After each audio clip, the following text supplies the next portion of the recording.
ലോകകപ്പ് തോൽവിക്ക് champions trophy സെമിയിൽ ടീം ഇന്ത്യയുടെ റിവഞ്ച്. ഓസ്ട്രേലിയയെ തകർത്ത് രോഹിത്തും സംഘവും ഫൈനലിലേക്ക്. ഒരിക്കൽ കൂടി പടനയിച്ചത് ചേസ് മാസ്റ്റർ വിരാട് കോഹ്ലി. 4 സ്പിന്നേഴ്സിനെ വെച്ച് ഗംഭീറും രോഹിത്തും കളിച്ച ഗാംബിൾ 100% വിജയം. ദുർബലമായ ഓസീസ് ബോളിംഗ് നിര യാതൊരു ചലഞ്ചും ഇന്ത്യൻ ബാറ്റേഴ്സിന് ഉയർത്തിയുമില്ല. ടോസ് നേടി ആദ്യം ബാറ്റ് ചെയ്ത ഓസ്ട്രേലിയ 264 ഓൾ ഔട്ട്. അവിടെ തന്നെ കളിയുടെ മൊമെന്റം ഇന്ത്യക്ക് അനുകൂലമായിരുന്നു.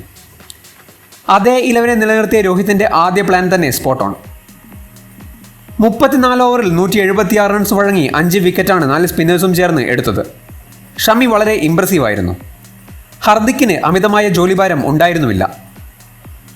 ട്രാവിസ് ഹെഡിന്റെയും സ്റ്റീവ് സ്മിത്തിന്റെയും വിക്കറ്റാണ് കളിയിൽ നിർണായകമായത്. പവർ പ്ലേക്കുള്ളിൽ ഹെഡിനെ ചക്രവർത്തി മടക്കി.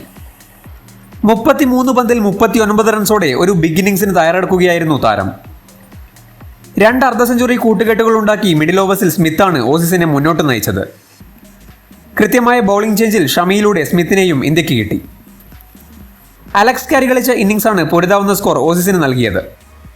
വലിയ മത്സരമായതിനാൽ അതിനൊരു 280 പവറും ഉണ്ടായിരുന്നു.